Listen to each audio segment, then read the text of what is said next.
25 лет, поставили диагноз не-Ходжкинская злокачественная бета-клеточная фолликулярная лимфома.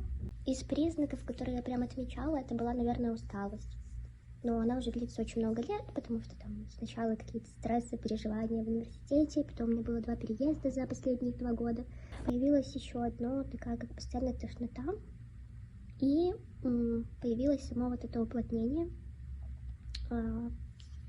Я думала, что это, не знаю, какие-то проблемы, возможно, с желудком, потому что у меня когда-то в детстве был гастрит, вот, и я думала, может, как-то он дает о себе знать, и все, откладывала поход к гастроэнтерологу, вот, плюс я ходила в спортзал уже практически год, и я думала, что-то твердое, наверное, пресс уже растет, вот, но все-таки это вот чувство тошноты, скавливания становилось все сильнее.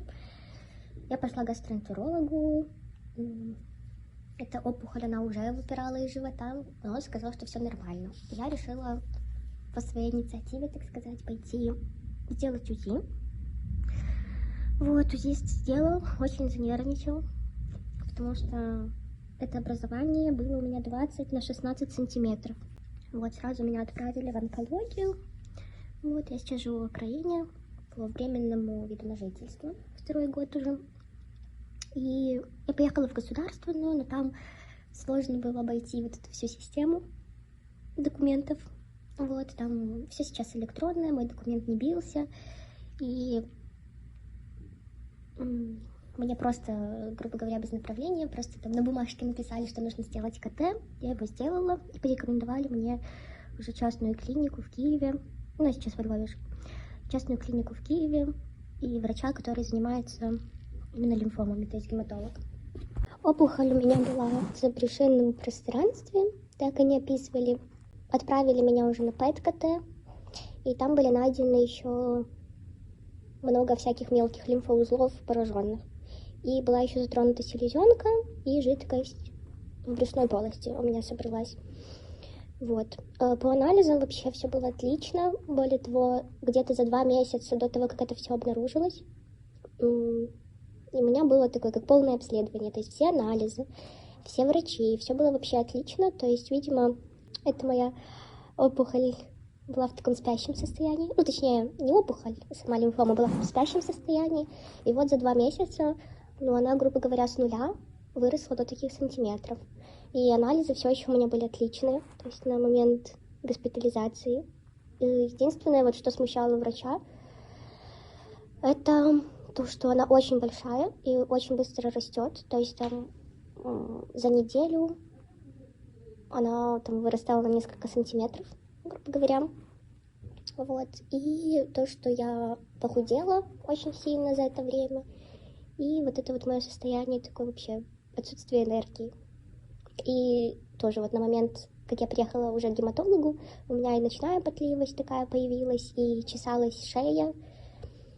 Вот. А так, в принципе, меня ничего не смущало. То есть, если бы это новообразование не вымахало до таких размеров, то, наверное, я бы так дальше и жила в таком немножко энергетически угнетенном состоянии и списывала бы все просто на какой-то стресс. Биопсию у меня брали именно вот с этой самой большой опухоли, потому что тогда еще не знали, что есть много маленьких. Под местным наркозом, с УЗИ, вот хирург у меня брал биопсию. Вот. Готовилась она где-то, наверное, 3 недели, потому что отправляли ее в Германию. Вот. И тоже все как в фильмах у меня получилось в день сдачи на права, уже в практике. Перед тем, как сесть в машину, мне как раз позвонили и сказали, что, к сожалению, у вас злокачественное это новообразование. Тогда они мне ставили 2-ю стадию, вот, но после КТ они мне ставили уже 3-ю, 4-ю, и потом брали у меня уже люмбальную пункцию, и костный мозг у меня не был поражен, и поэтому остановились на 3-й стадии. Мне назначили протокол РЧОЕП, вот, 6 курсов. В принципе, уже после 1-го курса, я даже сама не заметила даже, наверное, после 1-го дня вливания у меня опухоль значительно уменьшилась. То есть она так прям выбирала. А тут она еще прощупывалась, но она уже была так, сильно меньше. Вот. После первой химии вообще все я отлично перенесла, потому что у меня всегда было такое, ну, не знаю, очень страшно для меня звучало, там, рак, химия. Вот, и тут все прошло отлично. Ну, конечно, немножко меня так подташнивало, но была очень хорошая сопутствующая терапия. И, в принципе, все было переносимо. Вот. Ну и очень сильно я отекала, очень сильно. Прямо лицо, там, ноги. Вот. Наверное, после третьего курса у меня был контрольное КТ. Оно уже, в принципе, показало ремиссию. Вот. И было еще 3 заключительных курса, закрепляющих. 2 последних курса мне уже снижали дозу химии, потому что у меня уже организм не вывозил, очень сильно упали тромбоциты, гемоглобин, вот, было переливание тромбоцитов именно, и после переливания стало мне как-то полегче. Вот. Из таких самых ужасных, сильных побочек это, конечно, повреждение слизистых оболочек, в частности рта. Так еще получилось, что вот тоже в этом году я поставила себе брекеты, и кроме того, что химия создавала там эти ранки, стоматиты и подобные вещи, то у меня еще и брекеты. Это все еще сильнее раздирали. Вот. Самое неприятное, плюс, конечно, уколы в живот, лейкостиму. Тоже такое себе удовольствие. Вот на них у меня была и температура, и признаки там, ну, как при гриппе, то есть ломка костей, температура, там 39+. Вот. Также уже на последних курсах я прям теряла сознание, просто это было лето, жарко, и такое ощущение было, не знаю, как будто бы сдавливает голову. Ну, я это объясняю себе так, что кровь не насыщена там, кислородом тем же самым, и оно не могло доходить до мозга. И поэтому вот такое ощущение было. Вот, то есть будто бы сдавливание какое-то. Вот. Постоянная головная боль, вот это хуже всего было. То есть я там не могла встать с кровати, чтобы мне там не закружилась голова. И там куда-то далеко пойти, тем более на улицу, тем более жарой, было очень тяжело.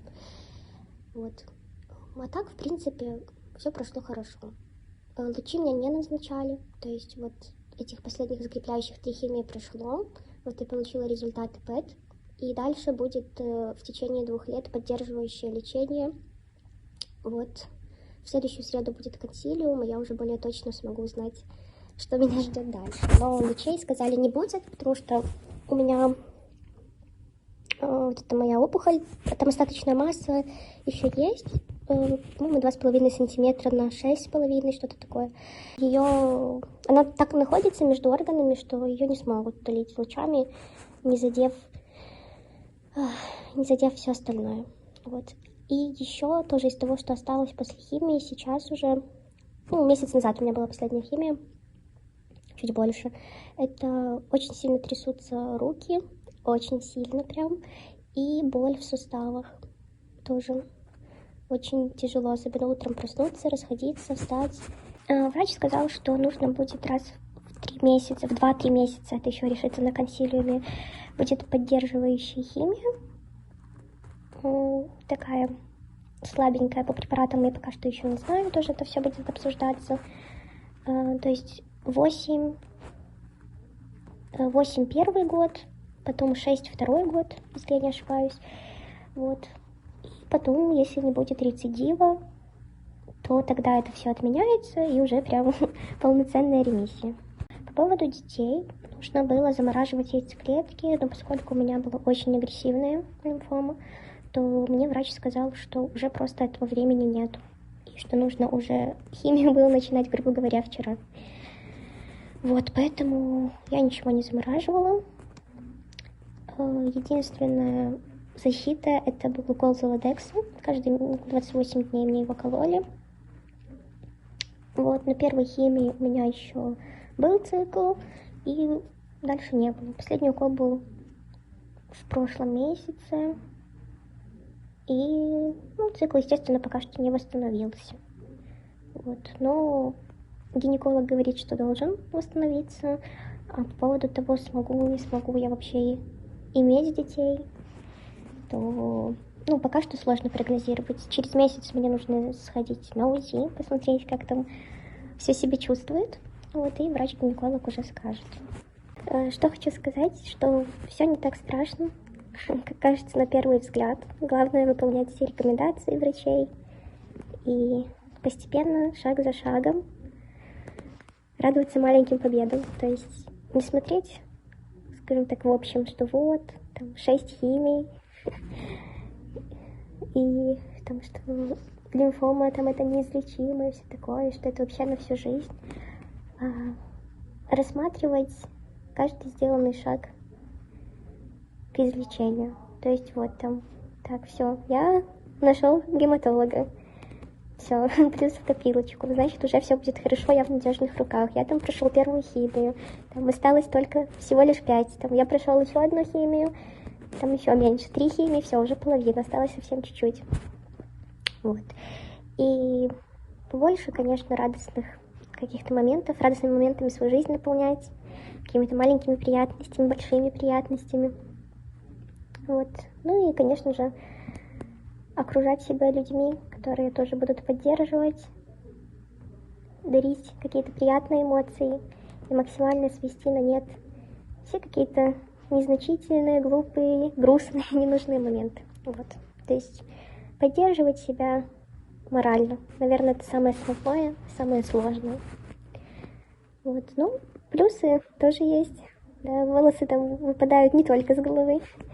Вот. Плюс это помогает очень сильно пересмотреть вообще взгляды на жизнь, на людей, которые окружают, и все как-то расставить на свои места. И больше, конечно, начинаешь ценить. Поэтому это испытание дается только тем, кто точно сможет его пройти. Вот. Поэтому все получится. Все выйдут в ремиссию, если будут выполнять все требования. Вот. И с этим тоже можно научиться жить. Так что все будет хорошо.